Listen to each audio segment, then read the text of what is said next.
What if the only person brave enough to stand against the city's most dangerous billionaire was a candy-sucking girl with a criminal past and reflexes faster than a bullet? What if one single flip changed not only his fate, but the entire city's future? Stay with me till the final twist that no one saw coming, and if you crave emotional thrillers packed with suspense, shocking reveals, and heart-stopping romance, make sure you subscribe to this channel right now. Because stories like this don't just entertain, they haunt you. The first time anyone saw her, she was leaning against the polished black hood of a shattered limousine, lazily sucking on a strawberry candy as if the chaos around her were background noise instead of the aftermath of a 10-car collision deliberately orchestrated to assassinate the most feared CEO in the city. And while armed men in tailored suits lay groaning on the asphalt and sirens wailed in the distance, she simply adjusted the elastic band on her wrist, tilted her head, and waited for the back door to open because she knew he would step out himself.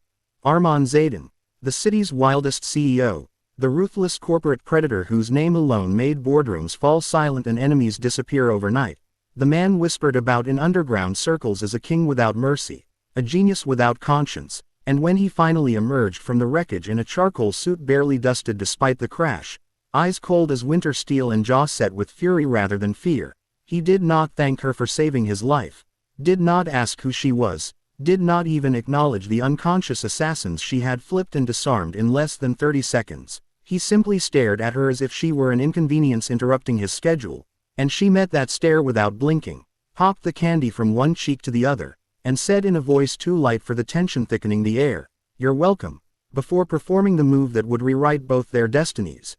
A backward flip off the hood of the car, landing soundlessly behind him just as a final sniper bullet sliced through the space where his head had been a heartbeat earlier, her hand snapping up to redirect the shot with a metallic clang that revealed the hidden blade strapped to her forearm, and in that single impossible motion she not only saved his life again but humiliated the assassin positioned 3 rooftops away, and that was the moment Armand realized she was not random chaos but something far more dangerous, precision wrapped in unpredictability, discipline hidden beneath playful rebellion. And within hours she was installed as his new personal bodyguard despite protests from his security chief who had spent years trying and failing to control him.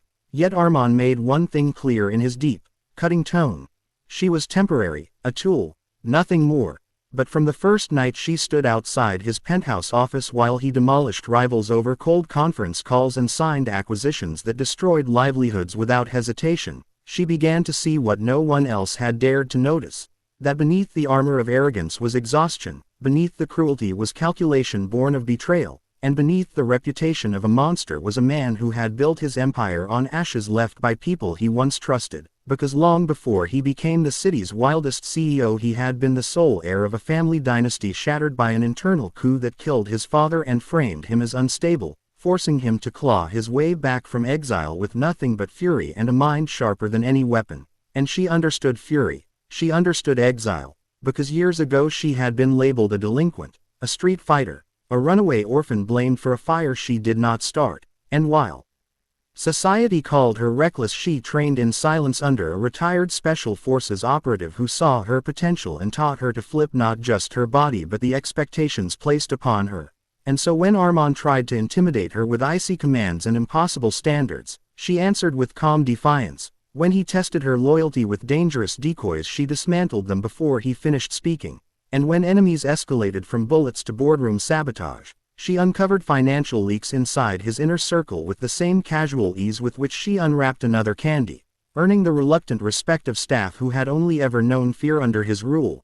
Yet the real storm began the night she discovered a hidden file in his encrypted server, a surveillance archive not of his competitors but of her, photographs from years back, reports about the orphanage fire, footage of her street fights, even medical records she had buried, and rage unlike anything she had felt in years ignited within her because she realized her hiring had not been coincidence but strategy. He had known who she was from the start, and when she confronted him on the glass balcony overlooking the glittering skyline, wind whipping her hair across fierce eyes, he did not deny it. He admitted that he had tracked her after seeing security footage from a warehouse incident months ago where she single-handedly dismantled a trafficking ring connected to his rivals. He admitted that he recruits assets, not accidents, and he coldly stated that everyone has a price. Yet instead of walking away she asked the one question that pierced deeper than accusation. If I'm just an asset, why did you erase the criminal charges against me 5 years ago? And for the first time since she had met him, silence claimed him, because the truth was not strategic but personal. He had seen her name in a file during his campaign to dismantle the corrupt network that destroyed his father and had discovered that the fire she was blamed for was orchestrated by the same syndicate that framed him. A syndicate still operating in shadows, manipulating markets, politicians, and crime lords alike, and in protecting her identity years ago he had unknowingly tethered their fates. But before either could process the weight of that revelation, the penthouse lights exploded in darkness as a coordinated attack seized the building. Elevators locked, communications jammed, and masked mercenaries flooded the floors with ruthless efficiency. Yet this time Armand did not stand detached. He fought beside her, not as a CEO issuing commands but as a man refusing to lose another piece of his past. And amid gunfire and shattered glass she performed the flip that would later become legend. The one where she launched from a collapsing stair rail, twisted midair, disarmed 2 attackers, and landed directly between Armand and a detonator trigger, shielding him at the cost of a blade slicing across her side. And as she fell to one knee, still sucking on a now cracked candy with stubborn defiance, he caught her before she hit the ground. Fury no longer corporate but personal, and something shifted irreversibly in that moment because the wildest CEO in the city realized that power meant nothing if he lost the one person who saw him as more than a monster. And when the smoke cleared and authorities uncovered that the attack traced back to a consortium thought dismantled years ago, Armand made a choice that shocked the business world. He stepped back from a hostile takeover that would have doubled his empire but risked collateral damage, choosing instead to expose the hidden syndicate publicly, sacrificing profit for justice. And rumors spread that the candy-sucking bodyguard had tamed him. But the truth was deeper.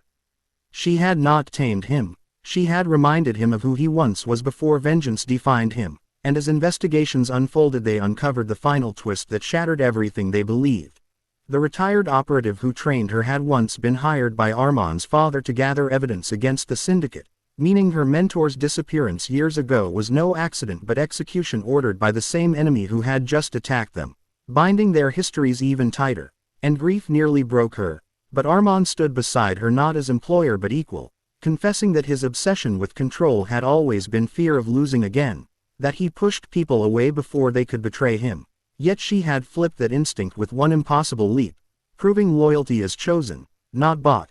And together they orchestrated a final confrontation not with guns but with truth, leaking documents, testimonies, and digital trails that collapsed the syndicate's financial empire overnight, leading to arrests of figures once considered untouchable. And when the dust settled the city whispered a new story. Not of a ruthless CEO feared by all, but of a leader who rebuilt his company with transparency, who funded orphanage reforms in her mentor's name, who redirected resources toward protecting those once ignored. And on the anniversary of the night she first saved him, standing again on a rooftop under a calmer sky, she teased him about how dramatic he had looked stepping from that crashed limousine, and he almost smiled. A rare, dangerous curve of lips the media would pay millions to capture, before admitting that the city's wildest CEO had never been defeated by rivals, regulators, or assassins, but by a girl who refused to fear him, a girl who fought like a storm and laughed like sunlight, a girl who proved that sometimes the strongest weapon isn't brute force but the courage to flip the narrative. And when he reached for her hand there was no possession in the gesture, no dominance, only partnership forged through fire, and the headlines would later claim she belonged to him. But those who watched closely knew the truth was far more powerful. He was hers just as fiercely, not conquered but awakened, not controlled but transformed, because in a city ruled by greed and ghosts, it took one candy-sucking bodyguard and a single breathtaking flip to tame the storm in